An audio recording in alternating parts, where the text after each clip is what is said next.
નવી જનરેશનના છોકરા ના હોય છે, અમુક હોય જે ખબર ના કહેવાય કે એ લોકોને હું કેવું મારા અનએજ્યુકેટેડ ઇડિયટ્સ કહીએ ને તો એ ચાલે. ઓખમાંથી પોણીમાં હું કહી જઈશ અત્યારે કે હું આમ રોતો જ નહીં, કારણ કે હું છોડી દીધું છું રોવાનું.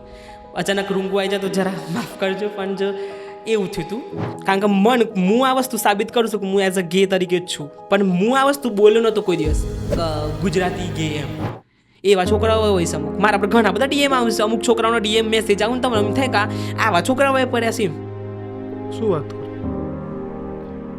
આવા અનુભવ તમારે થયેલા છે? બહુ અનુભવ, પણ હું હજુ સુધી આ વસ્તુ કોઈ દિવસ કોઈને નહીં કીધી. આ વસ્તુ આવું હોય જાહેર મારા મમ્મી પપ્પાને નહીં કીધી. હું આવી બધી વાતો કે આવા છોકરાઓનો ફોન આવતા હોય છે સેક્સ્યુઅલ માટે તમે અવેલેબલ રહો એમાં માટે. એટલે બસ બધું ઇગ્નોર જ કર્યું અને એક મંત્ર લઈને હેડવાનું, ઓમ ઇગ્નોરાય નમઃ. ના પણ હમણાં વચ્ચે આવ્યું હતું ને યુદ્ધ ચાલતું હતું કે સમવાનું છે ને રોકેટમાં બેહાડીને પાકિસ્તાન મોકલી દેવાનું. અમારું પાકિસ્તાનમાં શું કામ? સમન મોકલી દીધું. લગ્ન કરશો તમે? લગ્નની તો ઈચ્છા છે, પણ મને છોકરીઓ જોડે એટલી બધી ઈચ્છા નહીં. છોકરા સાથે કારણ કે ગોમડા લેવલમાં રહીને મા બાપ આ વસ્તુ સમજી બહુ મુશ્કેલ છે.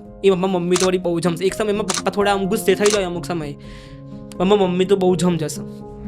રિયલમાં મારે બધાને બતાવું છે, ગુજરાતમાં બધાને બતાવું છે કે હજી ઇન્ડિયાની અંદર, ગુજરાતની અંદર આવી ઘણી બધી ફેમિલીઓ છે, મારા ઘણા બધા ફ્રેન્ડ્સ ગે કોમ્યુનિટીની અંદર, કે જે લોકો સારી એવી જોબ કરતા હોય, પછી સારી એવી કોઈ કોમ કરતા હોય, પણ આઈડેન્ટિટી છુપાવવાની હોય ને ખાલી.